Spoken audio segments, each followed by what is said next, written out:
While everybody else is out here having a panic attack over Season 17, oh no content, it's all just reskins, blah blah blah, in this high testosterone corner of YouTube, we're out here examining, studying, and uncovering the real issues plaguing the Sea of Thieves.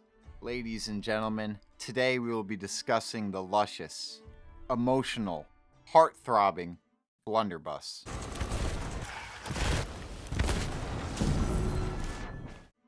A staple of Sea of Thieves, the Blunderbuss fires a burst of 10 pellets per shot, each inflicting exactly 9% damage to a player's health bar. When firing at very close range, the Blunderbuss imposes vertical knockback, making it a solid tool to knock enemies off of your or their ship. However, its knockback and damage significantly wane at medium to high range distances, meaning it is very much a close quarters weapon. If you only started playing Sea of Thieves in the last year or so, this is the only iteration of the Blunderbuss that you've ever known. Would you believe me if I told you that for the first 6 years of SOT's lifespan, the Blunderbuss could one-shot opponents? In this video, we will be examining the rise and fall of the original Blunderbuss. We will try to answer why the Blunderbuss was nerfed over half a decade into SOT's lifespan, and spoiler alert, I do not believe Rare's official statement. We will also examine how the Blunderbuss nerf has changed the meta, and we will question whether the change was good for the game or not. This video is part 2 of a 3-part series. In part 1, we examined how Hourglass is both saving and destroying Sea of Thieves. While definitely not a prerequisite, watching part 1 first gives you some historical context of the SOT meta and highlights the overall argument conveyed in this series. With that out of the way, let's jump into it.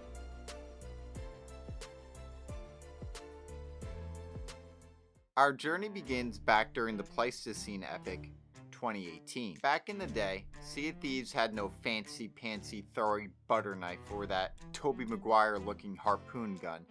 No, Neanderthals had 4 weapons at their disposal. The aforementioned Blunderbuss, Eye of Reach, Flintlock, and Cutlass. It was perfect. Over the years, all 4 original weapons have received various damage nerfs, buffs, and general adjustments. Listing every change would be almost impossible and unnecessary for this video. The key point is that each weapon was designed to fulfill a specific role in the Sea of Thieves meta. From roughly 2018 to 2019, adjustments focused on balancing gun and sword play within these intended roles, rather than redefining them. For simplicity, this video will focus on the Blunderbuss and the broader SOT meta primarily during the 2020 to early 2024-ish era, although much of the discussion also applies to earlier iterations. With this in mind, let me explain the tools at an OG player's disposal.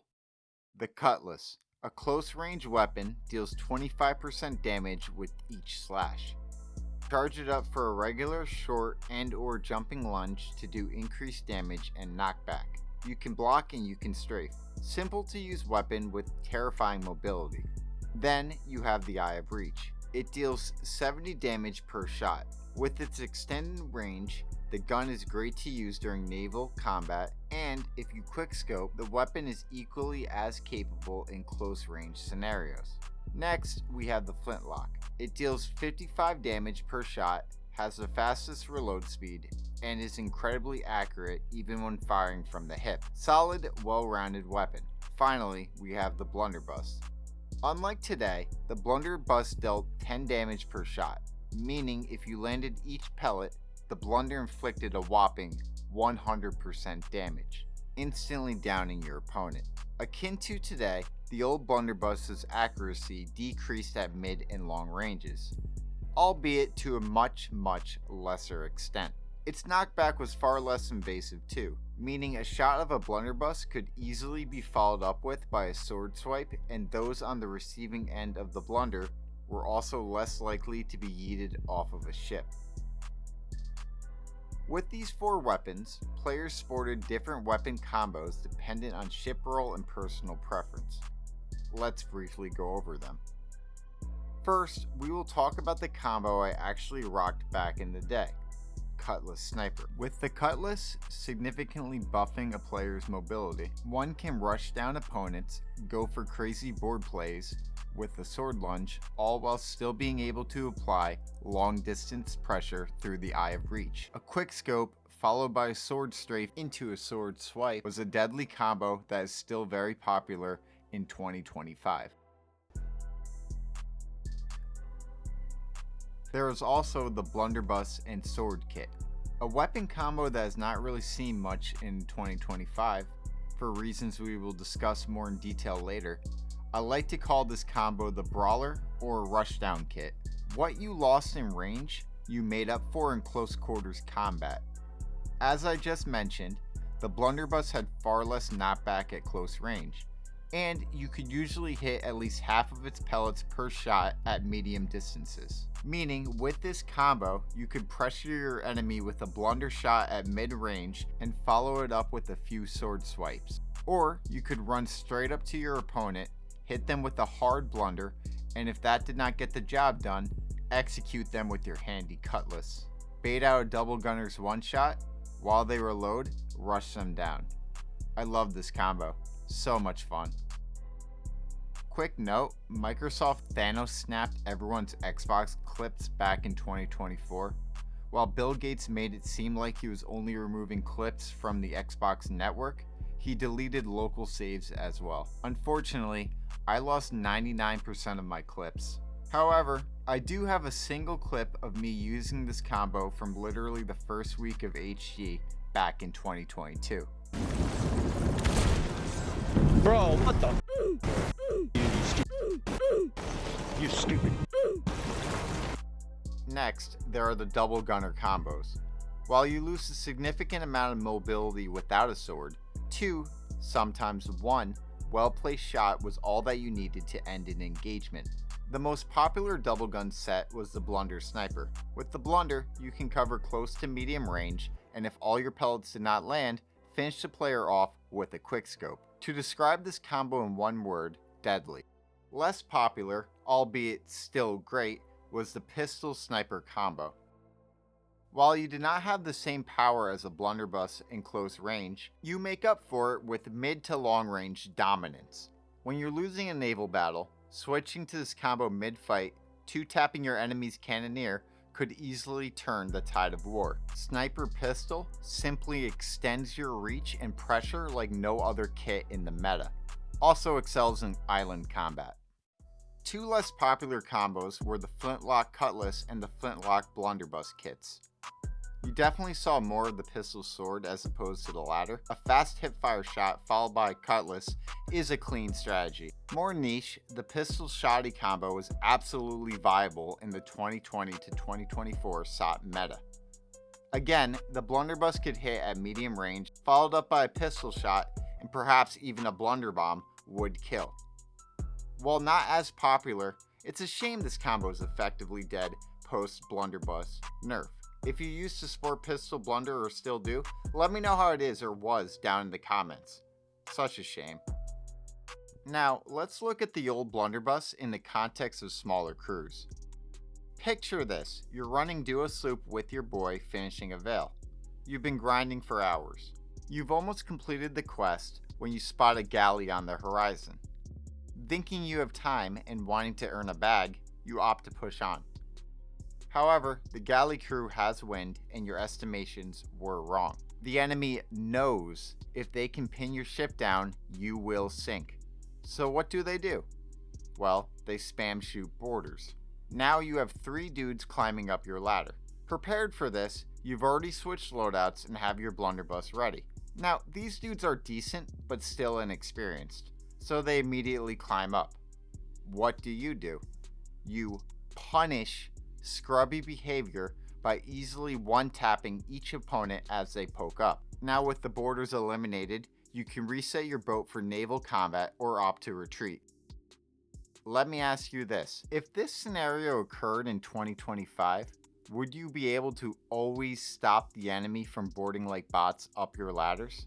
OG solo HG players know this scenario all too well. You're locked into a match, and just as you copped a W, a galley of novices rolls up on you. All of a sudden, you got 3 dudes rushing your ladders and 1 guy trying to land cannon shots. If they board and get your anchor down, you're in serious trouble. So, you pull out the blunderbuss and again, punish a bad play by one-tapping the first 2 and blunderbombing the last guy off your ship. A clean getaway. I'll ask again, all egos aside, in the 2025 meta, how likely is it that you would have been able to stop the boarders from dropping your anchor? There is also a cool and often clutch move you could pull off with the old blunderbuss in naval combat. If you harpooned an enemy off of their cannon onto your ship, you could follow it up by quickly turning around and one-tapping them. Especially in solo HG, pulling off this risky move could turn the game in your favor. The thing about the old blunderbuss is that everyone knew it could one-shot. Even if you did not use the blunderbuss, smart players were likely to respect going up your ladder, as opposed to just rushing up it like a bunch of AIs. Now, this is important. The fear of the blunderbuss was a deterrent against bad and greedy plays, sometimes even more than the actual gun itself. All willy-nilly, running into somebody with a sword, aimlessly siphoning your adversary's supplies, spending too much time on your enemy's wheel in HG to sail them out of bounds, was deterred and typically punished by a swift one blunder. In a lot of ways, the old blunderbuss forced players to play smarter. This would change in August of 2024. In Season 14, we'll be introducing the grapple gun, which primarily is a traversal tool. This will also shake up the combat meta by providing players with an on-demand distance closer in their loadout.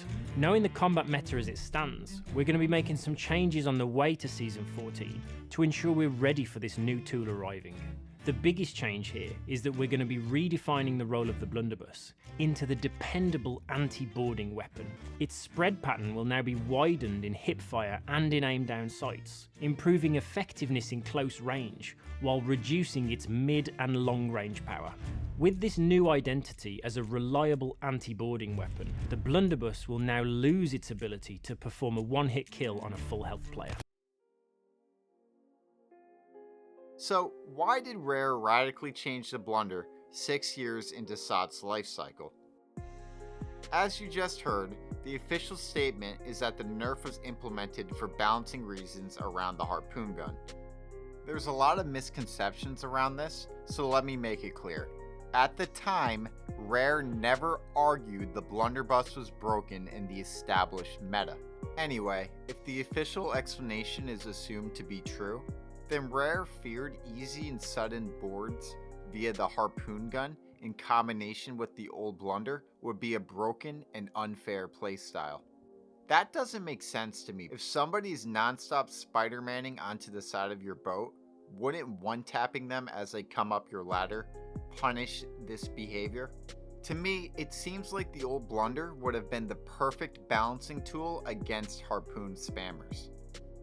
The new blunder just yeets harpoon lords off your boat, and assuming you miss your snipe or if the situation does not allow for a follow-up, the harpooners can simply try over and over again until they board, often risk and punish free.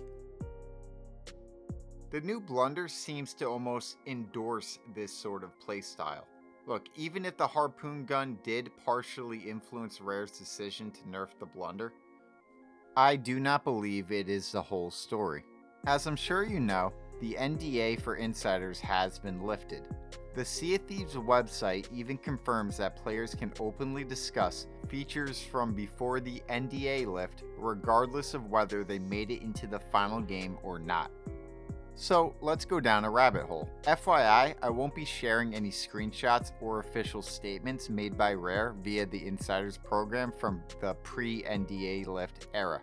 I do not have any screenshots or videos, and this would also still break TOS. So I'll just give you the gist of what was said and what occurred. Something you might not have known is that the Blunderbuss nerf was tested on Insiders twice. The first blunder test happened about 6-ish months before the nerf was introduced into the live game. Rare almost immediately received heavy backlash and criticism from PvP testers. The backlash was apparently so bad that it prompted Rare to roll back the change, at least for the time being. A couple of months later, Rare reintroduced the blunder nerf to insiders, this time asserting the change was happening.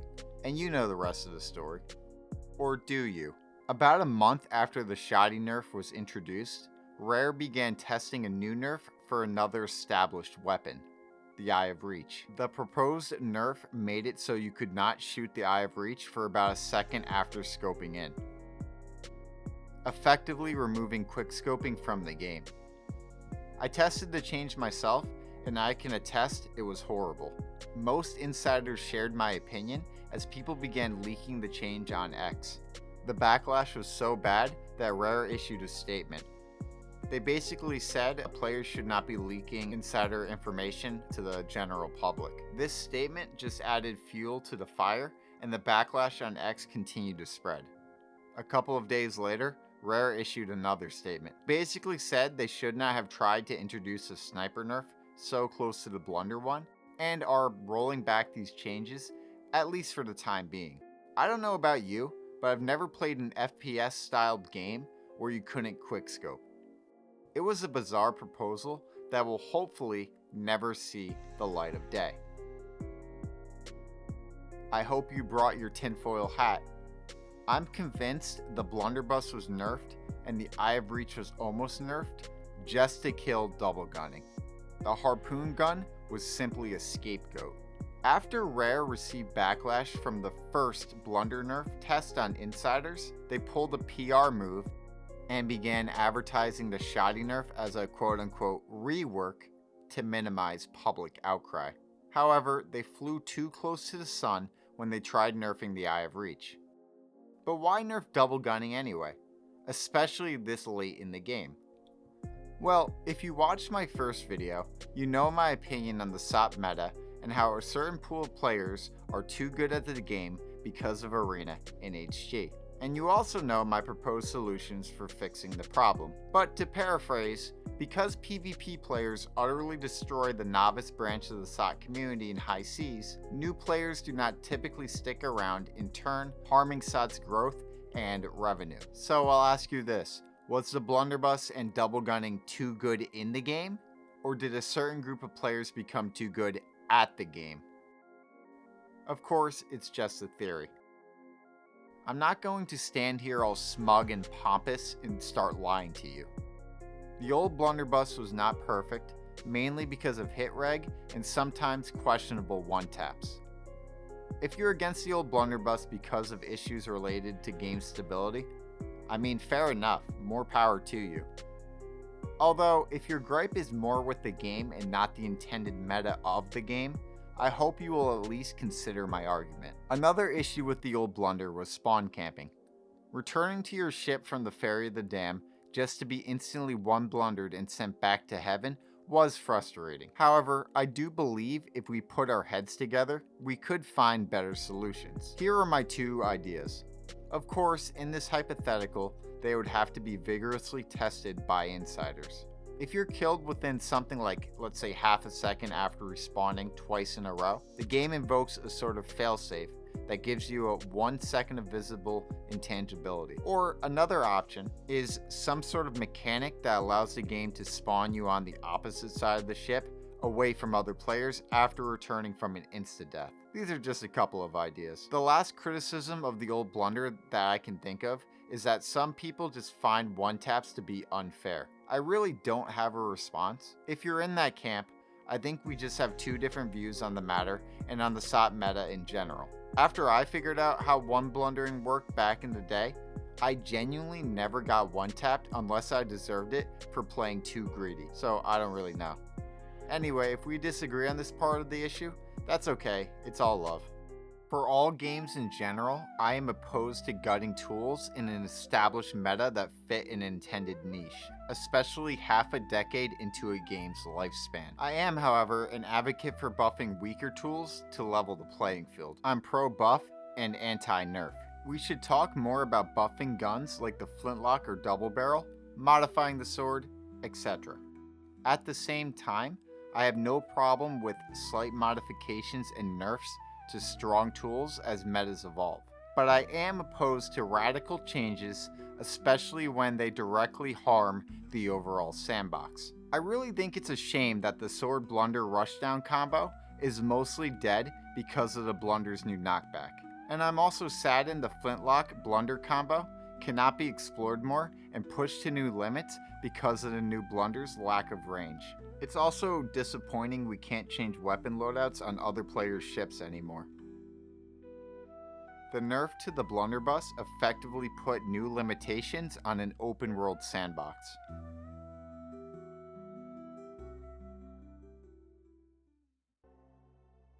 Debating the viability of one weapon over the other is a waste of time. For example, the Eye of Reach on its own is doable, but not the best, primarily because of its slower reload. However, paired with a pistol, blunder, or sword, the sniper is easily an S-tier weapon. Some weapons are godly when supplemented with others, and some are strong as primary weapons on their own. Each tool can also be a hindrance in the wrong scenario or when paired with the wrong combo. We should stop asking which weapon is the best in Sea of Thieves and start asking which combo is better in which situation. And the beautiful thing, you could always and maybe even should switch your weapon kit mid-fight dependent on the situation. Which combo for which scenario is the debate. It's okay if one weapon is well-rounded and another is A or S tier as a secondary. If a weapon is B tier or lower, let's buff them to even things out, not lower the bar. I am of the opinion that while the majority of players who supported the Blunderbuss nerf were part of the PvE side of the community, ironically the nerf hurt them and also smaller crews the most. Especially when you're outnumbered, being able to punish bad and greedy play with a one-tap makes for a more balanced and cleaner meta. While I strongly disagree with the Blunderbuss nerf, I still thoroughly enjoy Sea of Thieves and have adapted to the change. I don't mind the harpoon gun or players experimenting with different weapon combos. In fact, I encourage it. I'm pro sandbox. Rare has been one of the most innovative and pioneering studios of the last 30 years. But in this case, they missed the mark. Reverting the Blunderbuss back to its original glory would improve the meta for everyone. Like always, this is just my oh-so-right opinion. Please let me know your guys' thoughts on the Blunderbuss down in the comments. All civil views and criticisms are welcome and encouraged. Thank you guys for watching, and thank you for all the support. The amount of interesting discussions in the comment section around my last video was awesome. I love you. For the final part in this series, we will be examining the current state of the Sea of Thieves PvE scene. I'll have that video out in the next week or two. Bye bye, GG.